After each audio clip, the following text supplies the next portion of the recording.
नमस्कार दोस्तों, आप सभी का हमारे YouTube चैनल मन का वॉइस में स्वागत है। मैं रोज एक शिक्षाप्रद कहानी लेकर आता हूं। चलिए कहानी शुरू करते हैं। एक ठग ठगिनी और एक सेठ। पुराने समय में एक गांव था डिहरिया, जहां पर हरीलाल नाम का एक चतुर ठग रहता था। उसकी एक छोटी बहन थी जिसका नाम था धनिया। धनिया रूप रंग में गजब की सुंदर थी। वह अपने भाई से 10 साल छोटी थी। हरीलाल अपनी बहन से बहुत प्यार करता था। चूंकि हरीलाल एक खानदानी ठग था, उसका पेशा ठगी करना था, तो ठगी करने के लिए बहुत दूर तक निकल जाता और अपने ठग बुद्धि से भोले भाले लोगों को विश्वास में लेकर उन्हें ठग लेता। पुराने समय में ग्रामीण क्षेत्रों में बहुत भोले भाले लोग बसते थे, तो उन्हें ठगना ठगों के लिए बहुत आसान था। ठग हरीलाल वैसे सीधे साधे लोगों से संपर्क बनाता, उनसे मित्रता स्थापित करता, फिर एक दिन उनका सब कुछ लूट-पाट कर निकल जाता। हरीलाल जब कभी ठगी के लिए जाता तो अपनी बहन धनिया को एक पड़ोसी बुढ़िया काकी के पास छोड़ जाता, परंतु धनिया धीरे धीरे सयानी हो चली थी और बुढ़िया काकी काफी बूढ़ी हो चुकी थी। तो एक दिन हरीलाल से बोली, बेटा तू मेरे पास अपनी बहन को छोड़कर चला जाता था। तब वह बच्ची थी और मैं भी उतनी बूढ़ी नहीं थी, परंतु धनिया अब जवान हो चली है और मैं काफी बूढ़ी। तुम तो जानते हो, आजकल गांव में मंचलों छोरों की संख्या बढ़ गई है। वह आवारा कुत्तों की तरह दिन भर गलियों में घूमते रहते हैं और जवान छोरियों को देख सीटी बजाते हैं और भी कई तरह के हरकत करते हैं। उन बेशर्मों को कोई लोक लाज का डर नहीं।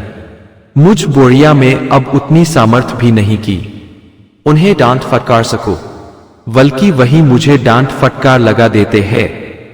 आठ अब तुम्हारी बहन हमारे पास सुरक्षित नहीं है। तुम अब जहां जाओ इसे साथ ले जाओ, और मैं तो कहती हूं कि धनिया का विवाह कर दे। तुम्हें उसकी सुरक्षा की सारी टेंशन ही खत्म हो जाएगी। हरीलाल ने सोचा, काकी ठीक कह रही है, मुझे अपनी बहन का विवाह कर देने चाहिए, तभी मैं टेंशन मुक्त हो पाऊंगा और फिर अपने विवाह के विषय में सोचूंगा। सोचा, अपनी बहन को शहर लेकर चलता हूं और अपने बुद्धि बल से इसका विवाह किसी बड़े सेठ से करा देता हूं। तो हरीलाल अपनी बहन को लेकर नगर के तरफ चल पड़ा। चलते चलते दोपहर हो गया तो वह एक पेड़ के छाया में आराम करने लगा। तभी वहां एक व्यापारी का लड़का गांव देहात से छोटे व्यापारियों के पास से पैसा तगादा कर लौट रहा था। उसने एक आदमी के साथ खूबसूरत लड़की को देखा तो वह पेड़ के पास ठहर गया। कुछ मनुष्य की सबसे बड़ी कमजोरी है कि जब किसी सुंदर स्त्री को देख लेते हैं तो फिर उसका अच्छी तरह दीदार कर लेना चाहते हैं, उससे बात कर लेना चाहते हैं।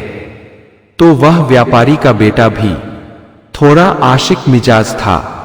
उसने जब सुंदर लड़की देखा तो विचार किया कि उनके साथ हो लेता हूं, उन दोनों के साथ चलने से रास्ता कट जाएगा। वह उस पेड़ के पास ठहर कर उनके चलने का इंतजार करने लगा। उधर हरीलाल एक नंबर का ठग था। व्यापारी को देखते ही अंदाजा लगा लिया कि बहुत मालदार आदमी है, शरीर से हष्ट-पुष्ट है, उम्र भी इसकी ज्यादा नहीं है, बहन की उम्र का है, तो क्यों ना कोई उपाय लगा, बहन की शादी इसी से करा दूं। हरीलाल ने व्यापारी के बेटे से पूछ लिया, भैया कहां से आ रहे हो और कहां जाओगे? व्यापारी का बेटा बहुत सरल स्वभाव का था। उसने बता दिया कि भाई पंतगर के सेठ जगत नारायण का बेटा हूं। ग्रामीण क्षेत्र में उधारी वसूली के लिए गया था और वसूली करके वापस आ रहा हूं और वापस पंतगर तक जाना है। हरीलाल बोला, मुझे भी पंतगर तक ही जाना है। हम साथ साथ चलते हैं तो और भी अच्छा रहेगा। आजकल जमाना बहुत बुरा है। धन संपत्ति लेकर अकेले चलना बहुत जोखिम भरा है। चोर उचक्के ठग इत्यादि घूमते रहते हैं। इसलिए कभी भी रुपये पैसे लेकर अकेले नहीं चलाने चाहिए। आप हमारे साथ चलो। हमारे साथ हमारी बहन है। हम 2 जने साथ रहेंगे तो बहन की भी सुरक्षा के लिए ठीक रहेगा। वह व्यापारी बोला, भाई आप अपना परिचय मुझे दें। तब हरीलाल ने बताया कि भाई मैं रामनगर का सेठ मानिक चंद का बेटा हूं, परंतु मेरी परिस्थिति डूबते सूर्य की तरह हो गई है। मेरा व्यापार बहुत घाटा में चले जाने के कारण काफी कर्जदार हो चुका हूं। मैं पहले पंतनगर पहुंचकर अपनी बहन का विवाह करना चाहता हूं। वहां कोई सेठ फतिंगन रहते हैं। उनका एक बेटा है जो बहुत होनहार है। तब वह व्यापारी बोला, भाई बुरा मत मानना, तुम जानबूझकर अपनी इतनी सुंदर बहन को कसाई के हवाले करने जा रहे हो। हरीलाल ने गहरी सांस ली और बोला, क्या करूं भाई, परिस्थिति जो ना करा दे। तब वह व्यापारी बोला, आप दुखी काहे होते हो? आपकी बहन इतनी सुंदर है कि इससे तो मैं भी विवाह कर सकता हूं। मैं भी अपने पिता का इकलौता बेटा हूं। जगत नारायण का पंतनगर में बहुत नाम है। मेरा नाम मोहन सेठ है। हरीलाल को लगा कि शिकार खुद ब खुद जाल में फंस रहा है। यदि मैं इससे अपनी बहन का विवाह कर देता हूं तो रानी बनकर राज करेगी और एक बार विवाह हो जाने पर स्त्री पति की आंख की पुतली बन जाती है। उसे स्त्री के मायके से कुछ लेना देना नहीं होता। हरीलाल बोला, भाई मोहन, मैं अपनी बहन का विवाह तो तुमसे ही कर देता, परंतु क्या करूं? फतिंगन सेठ को वचन दे चुका हूं। अब हमारी मजबूरी है बहन का विवाह उसके बेटे से करना। अगर कोई और रास्ता हो तो मुझे सुझाओ। मुझे तो कुछ सूझ ही नहीं रहा। क्या है कि मैं बात का पक्का आदमी हूं। अपनी बात रखने के लिए कुछ भी कर सकता हूं। मोहन बोला, वाह भाई वाह, अपनी झूठी शान के लिए अपनी बहन की जिंदगी दांव पर लगा दोगे? क्या तुम अपनी शान के लिए अपनी बहन को खून के आंसू रुलाओगे? हरीलाल बोला, चाहता तो मैं भी नहीं, परंतु मैं करूं क्या समझ नहीं आ रहा। मोहन बोला, अरे इसमें समझने वाली कौन सी बात है? तुम किसी मंदिर में अपनी बहन से मेरी शादी करा दो और खुद घर लौट जाओ। जब पंतगर जाओगे ही नहीं तो फतिंगन मुलाकात नहीं होगी। मैं तुम्हारी बहन को अपने साथ लेकर चला जाऊंगा। वहां अगर फतिंगन भी सामने होगा तो स्त्री को पहचान नहीं पाएगा। स्त्री वैसे भी घूंघट में रहती है। हरीलाल बोला, मोहन तुम गजबे समझदार आदमी हो। मैं तो तुम्हें कम अक्ल समझ रहा था। चलो मैं तुम्हारी शादी अपनी बहन से करा देता हूं। यहां से कुछ दूर आगे एक मंदिर है, वहीं तुम्हारी शादी करा देता हूं। तुम मेरी बहन को लेकर अपने घर चले जाना। पीछे से मैं 2-4 दिन बाद आऊंगा। फिर विवाह हो जाने के बाद कौन अतिंगन और कौन फतिंगन। चलते चलते उन्हें एक आगे मंदिर मिला। हरीलाल ने अपनी बहन की शादी मोहन सेठ से करा दिया। सेठ के दिल में धनिया उतर गई थी, सो उसे लेकर अपने घर चल दिया। धनिया कभी भी अपने भाई से अलग होकर ज्यादा दिन दूर नहीं रही थी, परंतु अब तो उसे लग रहा था कि भाई फिर दोबारा नहीं मिलने वाला। सो उसने एक गलत निर्णय ले लिया कि इस आदमी के साथ नहीं जाऊंगी, बल्कि किसी तरह इसके सारे पैसे हड़प लूंगी और फिर अपने घर लौट जाऊंगी। उधर सेठ बहुत सुंदर पत्नी पाकर अघा नहीं रहा था। सोच रहा था पैसे से दुनिया की हर चीज मिल सकती है, परंतु पैसे से मनचाहा जीवन साथी नहीं खरीदा जा सकता। ऐसी पत्नी सौभाग्य वालों को मिलती है। उसे क्या पता था कि जिसे वह हीरा समझ रहा है वह कोयला है। उसके मन में जरा भी सेठ के लिए प्रेम नहीं है। वह साथ चल रही थी कि मार्ग में 3-4 आदमी आते दिखाई दिए।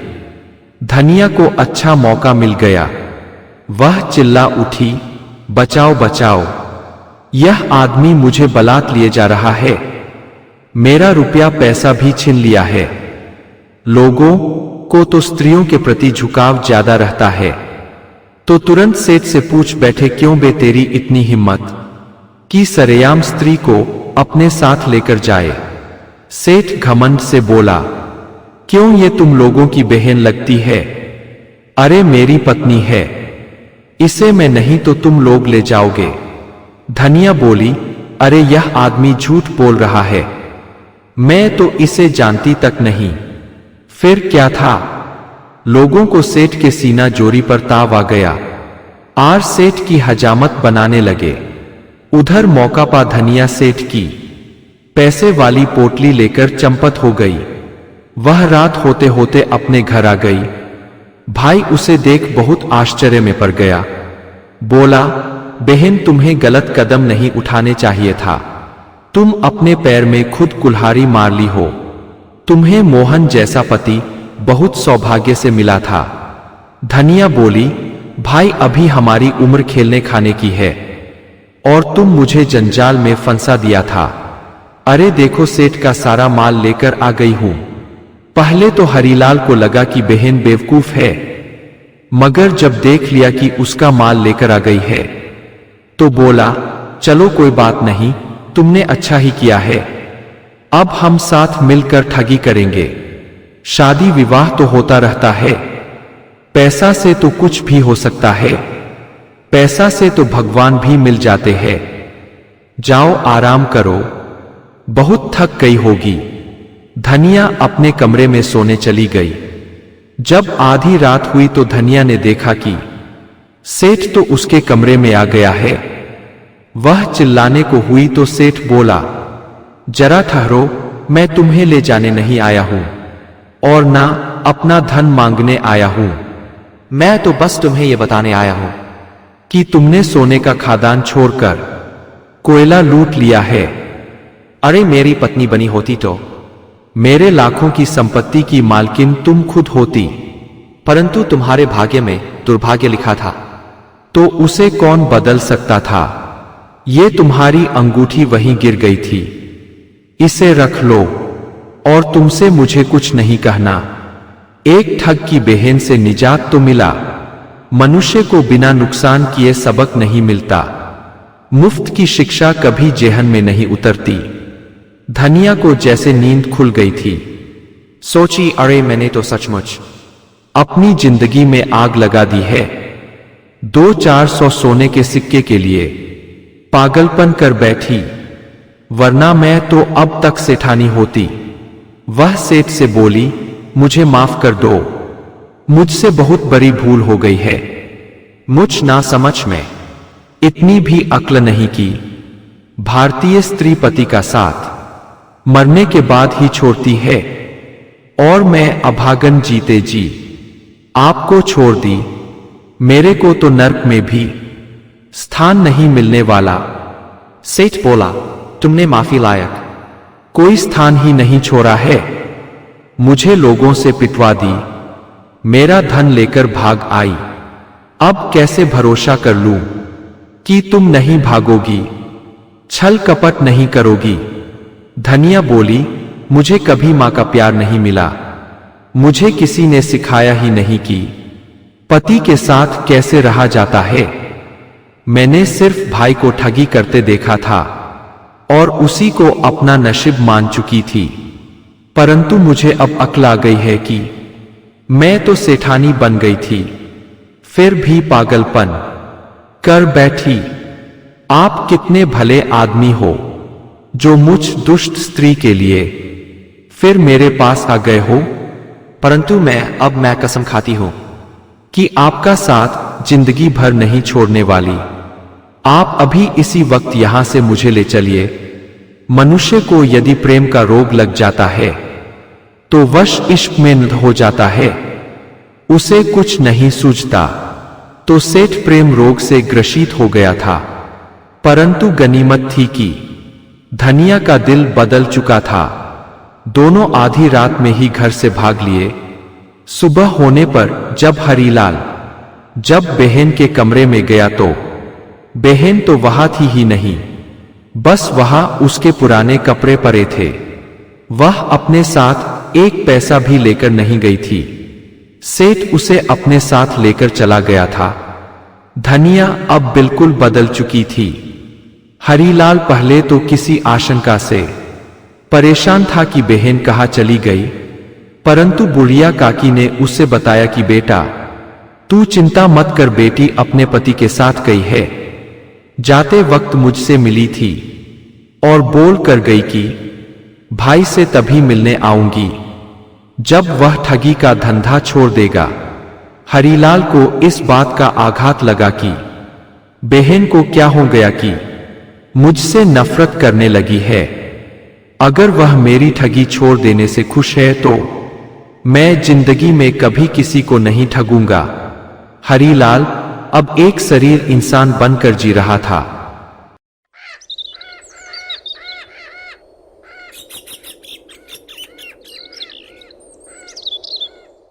एक जंगल के पास के गांव में जग्गू नाम का लकड़हारा रहता था। उसका एक पड़ोसी था खदेरन।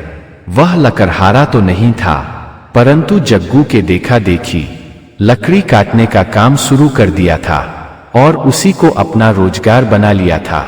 जग्गू स्वभाव का बहुत बुरा आदमी था और एक बुरा आदमी में 1000 ऐब भरे होते हैं। तो जग्गू अवगुणों का खान था। वह मन का ही नहीं जबान का भी करवा था। भगवान ने सूरत भी चोर जैसी बनाई थी। वहीं खदेरन स्वभाव का भोला भला था। वह ईमानदार और नेक दिल इंसान था। खदेरन जब जंगल में जग्गू के साथ लकड़ी काटने जाता तो गांव के नेक दिल आदमियों को बुरा लगता। एक दिन एक आदमी ने खदेरन से पूछ ही लिया कि तुम इतने भले आदमी हो, फिर भी बदमाश आदमी के साथ जंगल में लकड़ी लाने जाते हो, किसी दिन मुसीबत में फंस जाओगे। एक भले इंसान को कभी भी इन 5 तरह के लोगों के साथ दोस्ती नहीं करनी चाहिए। पहला चोर उचक्का। चोर उचक्कों से दोस्ती करने वाला अपने गर्दन पर तलवार लिए घूमता है। वह किसी भी वक्त मुसीबत में फंस सकता है। दूसरा व्यभिचारी। व्यभिचारी का कोई अपना नहीं होता। वह किसी के भी बहन स्त्री पर बुरी नजर रखता है। वैसे लोग खुद तो पीटते रहते हैं, अपने बेगुनाह दोस्त मित्रों को भी पिटवा देते हैं। तीसरा लालची। लालची आदमी किसी का संगा नहीं होता। वह अपने सिवा किसी का भला नहीं सोचता। वैसे लोग अपने मित्र दोस्त के भी बनते काम बिगाड़ देते हैं। वह लालच बस दोस्त के धन और पत्नी को भी अपना बनाने की कोशिश करते हैं। चौथा क्रोधी। क्रोधी आदमी अपना तो बुरा करता ही है, उसके इस स्वभाव से मित्र भी जलने से नहीं बचते।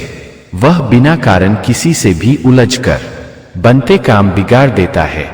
पंचवा धूर्त आदमी।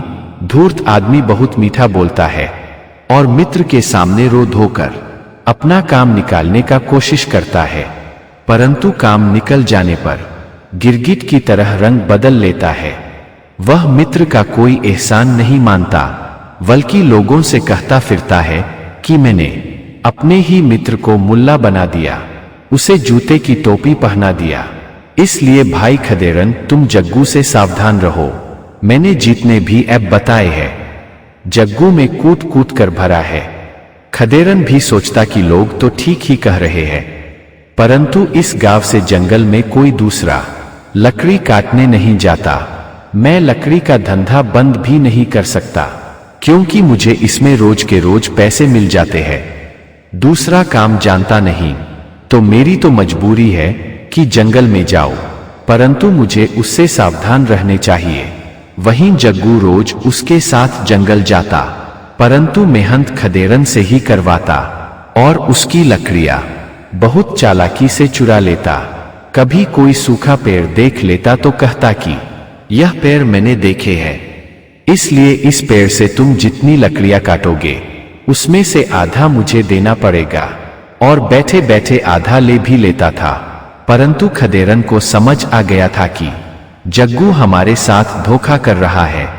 तो दूसरे दिन एक पेड़ देख जग्गू बोला कि अगर इस पेड़ से लकड़ियां काटोगे तो इसमें से 2 हिस्सा हमें देना पड़ेगा और 1 हिस्सा तुम ले जा सकोगे। आज खदेरन ने जवाब दे दिया कि भाई, तेरी लकड़ी मैं क्यों काटूं?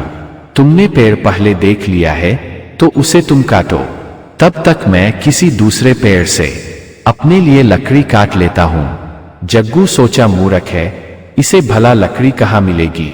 वह खदेरन से बोला, हाँ तुम्हें अवश्य ही अपने से लकड़ी ढूंढ कर काटने चाहिए। आखिर कब तक मेरे बताए अनुसार लकड़ी काटते रहोगे? खदेरन दूसरी तरफ जंगल में चला गया, परंतु उसे तो सभी तरफ हरी ही हरी लकड़ी दिख रही थी, सूखी लकड़ी तो कहीं दिखी ही नहीं। परंतु उसने सोच रखा था कि भले ही बिना लकड़ी लिए वापस लौट जाऊंगा, परंतु जग्गू की लकड़ियां नहीं काटूंगा। वह जंगल में घूमते घूमते काफी आगे निकल गया। सहसा उसे बहुत सारी सूखी लकड़ियां रखी हुई दिखी। वह उस लकड़ी के पास गया तो देखा वहां एक बूढ़ा साधु खड़े हैं। साधु ने उन्हें देखते ही कहा कि बेटा, मेरे पास बहुत सारी लकड़ियां हैं, क्या तुम इसे काट दोगे? बदले में रोज आधी लकड़ियां लेते जाना। क्या है कि मैं पहले खुद लकड़ियां काट लिया करता था, परंतु शरीर सबका हमेशा एक जैसा नहीं रहता। अब मैं वृद्ध हो चला हूं तो मुझसे अब लकड़ियां नहीं कट पाती। मैं रोज आपकी लकड़ियां काट दिया करूंगा, बदले में आप मुझे कम भी लकड़ी देंगे तो मैं ले लिया करूंगा। महात्मा बोले, नहीं बेटा, मैं तुम्हें कम क्यों दूंगा, और मुझे लकड़ी संग्रह कर थोड़े रखना है। तुम मुझे उतना ही लकड़ी दे देना जिससे मेरा काम चल जाए, बाकी सब तुम ले जाना। खदेरन थोड़ी देर में ही बहुत सारी लकड़ियां काट दिया और एक गट्ठर लकड़ी लेकर घर के लिए चल पड़ा। उधर जग्गू लकड़ी के पास बैठकर सोच रहा था कि खदेरन को जंगल में सूखी लकड़ी मिलने से रही, थोड़ी देर में घूम घाम कर लौट आएगा तो अब उससे लकड़ी कटवाकर 4 हिस्से में 1 हिस्सा दूंगा। मगर देखा कि खदेरन तो सूखी लकड़ियों का बंडल लेकर आ गया है और वह तो अभी लकड़ी काटने में हाथ भी नहीं लगाया है। जग्गू ने उससे कहा कि मित्र रुको, मैं लकड़ी काट लेता हूं तो साथ चलेंगे। खदेरन बोला, नहीं भाई, मैं नहीं रुक सकता, मेरा राशन खत्म हो गया है, लकड़ी बेचकर ही राशन लाना है। अगर तुम्हारा इंतजार करता रहा तो आज भूखे रह जाऊंगा। जग्गू बोला, वही हाल तो मेरा भी है, मेरे घर में भी राशन खत्म है। खदेरन बोला, तुम काट कर आते रहना, मैं अब नहीं रुक सकता। जग्गू ने सोच लिया कि साले आज मेरी लकड़ी नहीं काटा तो कोई बात नहीं, परंतु भोजन तो तेरे घर ही करूंगा, देखता हूं कैसे नहीं खिलाता है। वह लकड़ी नहीं काटा, बिना लकड़ी लिए ही घर लौट गया। शाम होने पर वह खदेरन के पास गया और बोला, मित्र, आज मेरी तबीयत ठीक नहीं, हम इस गांव में 2 ही अभागे हैं जो अकेले रहते हैं, हमारे पास स्त्री नहीं है, काम करके आने के बाद हम बहुत थक जाते हैं, फिर भी पेट के लिए भोजन बनाना ही पड़ता है, परंतु आज मेरी हिम्मत जवाब दे गई, मुझसे एक पग चला नहीं जा रहा, मेरे लिए भी भोजन बना देना, बदले में मैं भी किसी दिन तुम्हें बनाकर खिला दूंगा। खदेरन बोला, मित्र, खाना है तो ऐसे ही खा लो, कहते हो कि एक पग चल नहीं सकता, जबकि हमारे घर 500 पग चल कर आए हो और 500 पग चल कर जाओगे भी। जग्गू को अब लगने लगा कि अब खदेरन मूर्ख नहीं रहा बल्कि चतुर हो गया है। अब इससे दूसरे तरीके से बेवकूफ बनाना होगा। दूसरे दिन जग्गू इस अनुमान से जंगल गया कि पहले पहुंचकर जंगल के अंदर की लकड़ी को अपने लिए चुन लूंगा। लगभग जंगल की सारी लकड़ियों को अपना बता खदेरन से मुफ्त में आधी लकड़ियां ले लिया करूंगा। वह ढूंढते ढूंढते उसी स्थान पर पहुंच गया जहां महात्मा ने बहुत सारी लकड़ियां इकट्ठा कर रखा था। महात्मा ने उसे देखते ही कहा कि बेटे, तुम मेरे लिए इन लकड़ियों को काट दोगे और बदले में आधी मुझसे ले लेना। जग्गू हंसा और बोला, महात्मा, तुम अपना काम खुद कर लिया करो। जिस तरह का ट्रिक मेरे ऊपर आजमाना चाहते हो वह चाल पुरानी हो चुकी है। इतने बड़े जंगल में कोई मूर्ख ही होगा जो दूसरे के लिए लकड़ी काटेगा। महात्मा बोले, अरे रे वत्स, बुरा मान गए। अरे मैं तो लकड़ी काटने के एवज में तुम्हें सोने की कुल्हाड़ी भी भेंट करूंगा। जग्गू बोला, महात्मा जी घबराइए नहीं, मैं जल्द ही किसी दूसरे से आपके लिए भरपूर लकड़ी कटवा देता हूं, परंतु आप अपना वादा मत भूलिएगा। मुझे सोने की कुल्हाड़ी पुरस्कार में जरूर दीजिएगा। तभी वहां खदेरन आ गया। उसे देखते ही जग्गू बोला, मित्र, हम रोज अपने लिए तो रोज रोज लकड़ी घर ले जाते हैं, परंतु आज महात्मा के लिए भी लकड़ियां काट देते हैं। खदेरन बोला, अच्छी बात है कि तुम्हें सद्बुद्धि आ गई है। कौआ हंस बनता जा रहा है। मैं तो कल भी महात्मा के लिए लकड़ियां काटा था, आज भी काटूंगा, और महात्मा जी जब तक कहेंगे काटता रहूंगा। मुझे कोई लालच या लोभ नहीं है। हमें किसी भी तरह महात्मा के सेवा का अवसर मिले हमारे लिए सौभाग्य की बात होगी। वह लकड़ी काटने लगा और थोड़ी देर में ही लकड़ी काट कर लकड़ी का टाल बना दिया। महात्मा को खुद मना करना पड़ा कि बेटे, अब और नहीं, बहुत ज्यादा हो गया, हमें संग्रह नहीं करना, तुम इसमें से अपने घर भी ले जाना, बस थोड़ी सी लकड़ी मेरे लिए छोड़ देना। जग्गू ने याद दिलाया, महात्मा जी, आपकी लकड़ी कट चुकी है, मुझे अब सोने की कुल्हाड़ी दे दीजिए। महात्मा बोले, हाँ हाँ वत्स, क्यों नहीं, मैंने वादा किया है तो तुम्हें सोने की कुल्हाड़ी अवश्य दूंगा। महात्मा ने अपनी कुटिया से 2 कुल्हाड़ी लाकर सामने रखी। एक सोने की थी तथा दूसरी साधारण लोहे की थी। जग्गू ने लपक कर सोने की कुल्हाड़ी ले लिया और वहां से जल्दी से निकल गया। महात्मा ने लोहे की कुल्हाड़ी खदेरन को दे दिया। खदेरन वह कुल्हाड़ी नहीं लेना चाहता था। बोला, महात्मा जी, मेरे पास तो पहले से कुल्हाड़ी है ही। महात्मा बोले, बेटा, यह कोई साधारण कुल्हाड़ी नहीं है, यह तुम्हारे किस्मत की कुल्हाड़ी है। इसे अपना सौभाग्य समझ कर रख लो। आज से तुम्हारे बुरे दिन खत्म होने वाले हैं। मेरी कुटिया में एक अनाथ स्त्री कल से आकर बैठी हुई है। उसका इस दुनिया में कोई नहीं है। तुम उससे विवाह कर लो तो तुम्हारा घर बस जाएगा और उस अनाथ को नया जीवन मिल जाएगा। खदेरन बोला, महात्मा जी, ये तो मेरे ऊपर आपका उपकार होगा जो मुझे इस लायक समझा, वरना आपके पास तो बहुत सारे लोग आते जाते रहते हैं। महात्मा बोले, बेटा, बेटियां हर किसी के हवाले नहीं कर दी जाती, उसे सुयोग्य के पास ही देने चाहिए, जो उसकी कदर कर सके, उसकी कीमत समझ सके। चलो, मैं तुम्हें उस बेटी को तुमसे संकल्प लेकर तुम्हारे हवाले करता हूं। तुम अपने तरीके से अपने घर विवाह करते रहना, परंतु मैं तुम्हारा विवाह अभी करा देता हूं। तुम उसका हाथ मरते दम तक मत छोड़ना। जग्गू खुश था कि मुझे तो सोने की कुल्हाड़ी मिल गई है। उधर पत्नी और लोहे की कुल्हाड़ी पाकर खदेरन भी काफी खुश था। उसे तो 1000 सोने की कुल्हाड़ी के बराबर की पत्नी मिल गई थी। उसे अब किसी चीज की कभी नहीं थी। उसके मन में परम संतोष था। किसी धन की कामना उसके मन में नहीं थी। वह पत्नी के कहने पर खाना बनाने के लिए, शाम में लकड़ी को छोटे छोटे टुकड़े करने के लिए महात्मा की कुल्हाड़ी से काटने चला, परंतु चमत्कार हो गया। कुल्हाड़ी से स्वतः 5 सोने की मुहरें निकल आई। वह समझ गया कि महात्मा ने इस कुल्हाड़ी को किस्मत की कुल्हाड़ी क्यों कहा था। महात्मा ने यह भी बताया था कि इसे बहुत संभाल कर रखना, इसका राज किसी को मत बताना, यानी यह कुल्हाड़ी मुझे रोज 5 स्वर्ण मुद्रा दिया करेगी। उधर जग्गू सोने की कुल्हाड़ी से लकड़ियां काटने चला तो लकड़ियां मिट्टी में बदल गई और सोने की कुल्हाड़ी पत्थर की कुल्हाड़ी बन गई।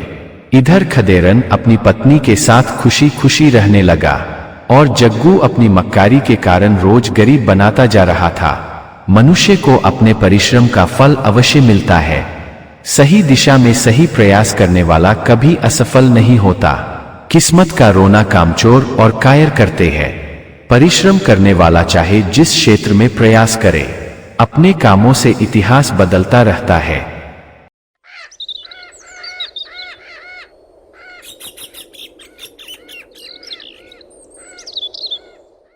एक गांव में एक नारायण नाम का ब्राह्मण रहते थे। वह बहुत सीधे साधे और सरल स्वभाव के थे, जबकि उनकी पत्नी बहुत चतुर थी। ब्राह्मण की जब शादी नहीं हुई थी तो गांव वाले ब्राह्मण के भोलेपन का खूब लाभ उठाते थे। ब्राह्मण को यजमानी से अन्न वस्त्र पैसा इत्यादि जो भी मिलता उसे मुफ्त में मांग कर ले जाते। ब्राह्मण शील बस सब दे देते, परंतु उनकी पत्नी के आने के बाद किसी की दाल नहीं गल पाती थी। इसी तरह ब्राह्मण की जिंदगी खुशहाली के साथ बीत रही थी। एक दिन ब्राह्मण को बहुत बड़ी खुशी मिल गई। एक सेठ जी को कोई औलाद नहीं हो रही थी, तो ब्राह्मण ने ना जाने कौन सी जड़ी दे दिया, मंत्र पढ़ दिया कि उनके घर पुत्र की प्राप्ति हो गई। सेठ खुश होकर ब्राह्मणी के लिए बहुत सारे गहने दे डाले। ब्राह्मण जब गहना लाकर अपनी पत्नी को दिए तो बहुत खुश हुई। वह गहने पहन अपने मायके जाकर अपनी भाभियों को दिखाना चाहती थी। उसको अपने पीहर से विवाह के वक्त कोई आभूषण उपहार में नहीं मिले थे। एक भाभी ने तो यहां तक कह दिया था कि महंगे उपहार सुपात्र को दिया जाता है। ब्राह्मणी उस भाभी को गहने दिखाकर बताना चाहती थी कि पति सुयोग्य हो तो सब कुछ संभव है और किसी ननद की जिंदगी कभी भाभियों के सहारे नहीं कटती, बल्कि उसकी जिंदगी उसके पति के सहारे ही कटती है। विधाता ने सभी स्त्रियों के लिए एक ही नियम बनाए हैं। ब्राह्मणी मायके जाने के लिए उतावला हो रही थी। वह ब्राह्मण से बोली, विवाह के बाद आप एक बार भी अपने ससुराल नहीं गए हो। अच्छा होता जो आप मेरे साथ मेरे मायका चलते और सिर्फ एक दिन रहकर हम लौट आते। ब्राह्मण बोले, भाग्यवान, इस वक्त सांस लेने तक की फुर्सत नहीं है। अच्छा होता कि हम अगले माह कोई प्रोग्राम बनाते। पत्नी बोली, आप मुझसे इतना लंबा इंतजार मत करवाओ। आज्ञा दो तो अकेले ही 1-2 रोज के लिए मायका चली जाओ। ब्राह्मण बोला, जैसी तुम्हारी इच्छा, परंतु ज्यादा दिन वहां मत रुकना।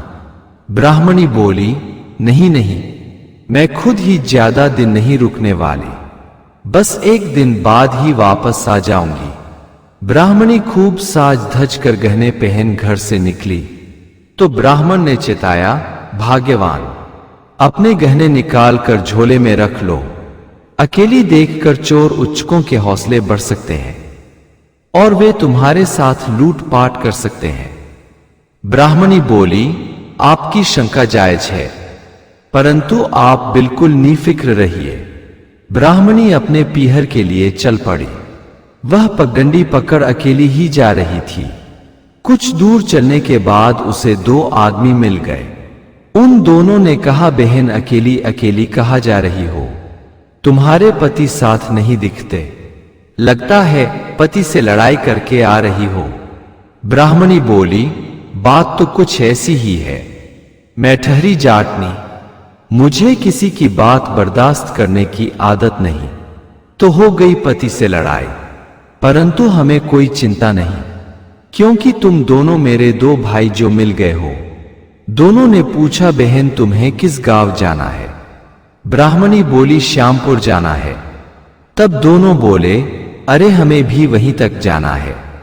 चलो, अच्छा ही हुआ, हम 1 से भले 3 हो गए हैं। बातें करते रास्ता कट जाएगा। वे दोनों शातिर ठग थे। पहले तो उन्होंने विचार बनाया था कि इस स्त्री से बलात् आभूषण छीन लेंगे।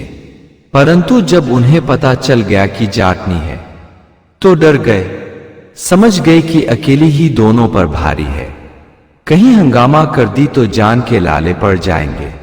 इसके गहने तो अब चालाकी से ही लेने पड़ेंगे। एक ठग बोला, बहन, रास्ते में इस तरह मौन धारण कर चलना रास्ते को लंबा बना देता है, जबकि बातें करते हुए चलने से बहुत लंबा रास्ता भी छोटा पड़ जाता है। आप कोई कहानी सुनाओ ना। ब्राह्मणी बोली, भाई, मैं जाटनी हूं, मुझे लड़ने भिड़ने के अलावा कुछ नहीं आता, तुम ही कुछ जानते हो तो सुनाओ। तब एक ठग बोला, बहन, कहानी तो मैं सुनाऊंगा, परंतु उसमें एक शर्त है। तुम अगर मेरी कहानी को झूठ कह दी तो तुम्हें अपने कंगन उतार कर हमें देने पड़ेंगे। इतना सुनते ही ब्राह्मणी के कान खड़े हो गए, समझ गई कि ये तो ठग हैं और ये सीधे तरीके से नहीं चतुराई से गहने ठगना चाहते हैं। वह बहुत सजग होकर बोली, हमें तुम्हारी शर्त मंजूर है, तुम कहानी सुनाओ। ठग कहानी सुनाने लगा कि मेरा विवाह हुआ तो ससुराल से दहेज में एक गाय मिली। गाय मायके से ही गाभिन थी, हमारे घर आकर एक घोड़े को जन्म दिया। गाय इतना दूध देती थी कि उसके दूध से पूरे गांव का पेट भर जाता था, फिर भी दूध बच जाता था तो हम उस दूध को एक हाथी को पिला देते थे, और उसका घोड़ा की तो बात ही मत पूछिए। जब उस पर एक आदमी सवारी करता तो आसमान की सैर करा लाता, और जब उसके पीठ पर 2 आदमी बैठते तो पाताल की सैर करा लाता। परंतु एक दिन मेरा ससुर आया और गाय को लेते गया, और घोड़ा एक दिन मेरे पिता को लेकर आसमान में गया, फिर वापस ही नहीं आया। ब्राह्मणी बोली, हमें तुमसे हमदर्दी है, साथ ही दुख भी है कि तुम्हें एक साथ 2 घाटे उठाने पड़े। ठग स्त्री की चतुराई भरी बात सुन मुंह लटका लिए। तब स्त्री बोली, एक कहानी मुझे भी याद आ गई है, मगर एक शर्त है, तुम्हें अगर मंजूर है तो सुनाओ। ठगों ने कहा, हा, अपनी शर्त बताओ। तब ब्राह्मणी ने कहा कि मैं जो कहानी कहूंगी और तुम उस पर विश्वास नहीं करोगे या झूठ करार दोगे तो तुम्हें मुझे 1000 रुपए देने पड़ेंगे। ठगों ने कहा, हा, अवश्य अपनी कहानी सुनाओ, हमें क्या पड़ी है कि तेरी कहानी को झूठा साबित करें। ब्राह्मणी ने कहानी सुनाना शुरू किया कि मेरे विवाह में मेरे पिता ने एक बैल दहेज में दिया था। वह बैल गजब का बैल है, पूरे गांव का खेत जोत देता है। वह दूध भी कम नहीं देता, उसके दूध आस पास के गांवों में बांटने पड़ते हैं। एक बार जंगल में चरने गया था, जोरों की आंधी और पानी आई, कहीं से कपास का बीज उसके पीठ पर चिपक गया।